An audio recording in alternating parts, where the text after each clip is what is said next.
Mhm. Oh, lecker. Leute, ich esse gerade Eis. Und wie mein Kollege der Marco sagt, Eis geht bekanntlich immer. Und jetzt ist gerade Sommer. Was gibt's da Besseres als Eis im Garten? So, jetzt haben nicht alle Leute eine Eismaschine. Macht nichts.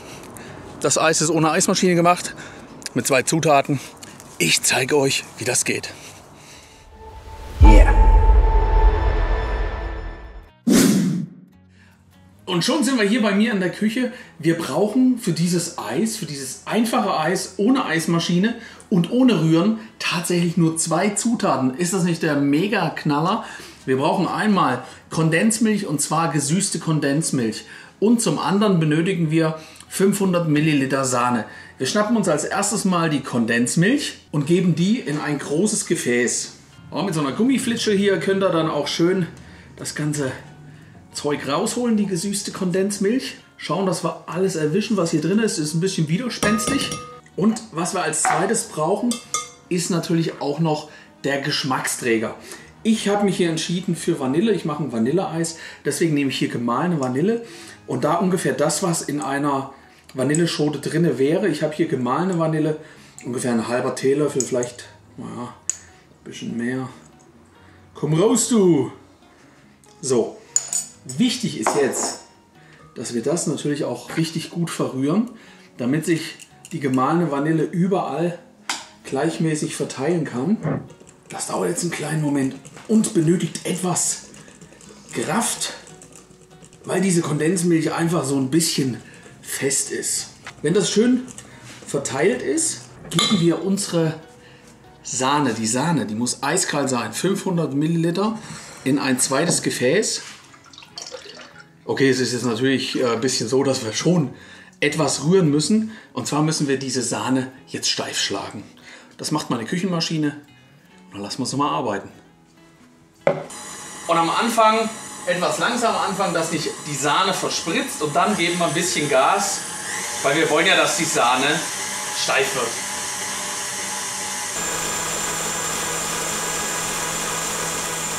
A few moments later. So, die Sahne ist steif geschlagen. Sollen wir den Sahnetest machen? Ne, machen wir nicht. Der rutscht schon. Die Sahne muss wirklich steif sein. Und jetzt geben wir die Sahne zu unserer gezuckerten Kondensmilch mit der Vanille dazu. Und wir müssen die unterheben. Das heißt, einfach mal nach und nach die Sahne hier reingeben. Und nach unterheben.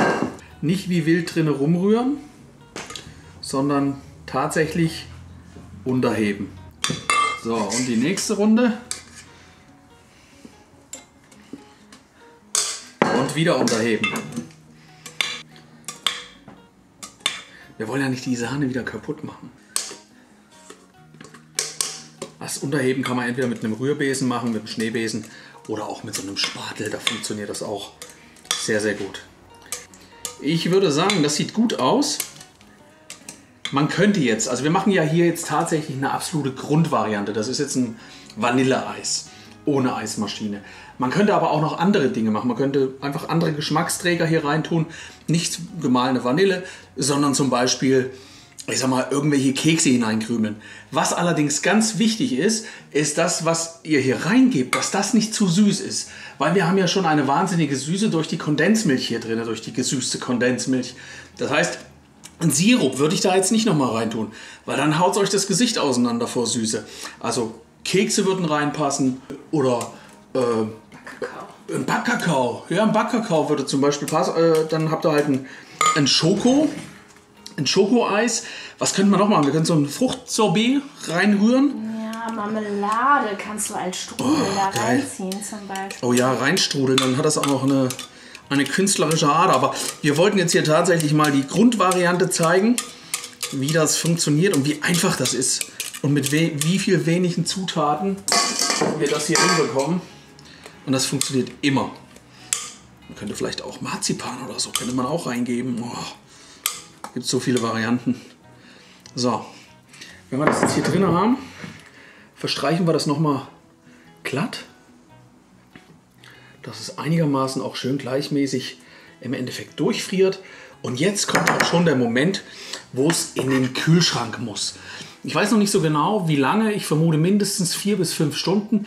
Aber das werden wir uns gleich angucken, wenn die Sache hier durchgefroren ist und wir das Eis probieren. 346 minutes later. 5 Stunden sind jetzt vorbei und schaut euch mal an, wie schön das jetzt durchgefroren ist. Sieht aus wie ein Eis und schmeckt vermutlich auch wie ein Eis. Das werden wir uns jetzt gleich mal anschauen. Ah, das sieht gut aus. Tipptopp. Ein Eis aus 2 Zutaten und einem Geschmacksträger. Einfacher geht's nicht. Ohne Eismaschine macht das nach. Und wenn euch das Video gefallen hat, würde ich mich über ein Däumchen nach oben freuen. Und natürlich, wenn ihr diesen Kanal abonnieren würdet. Vielen Dank, bis denn dann. Tschüss, ciao, euer Jens.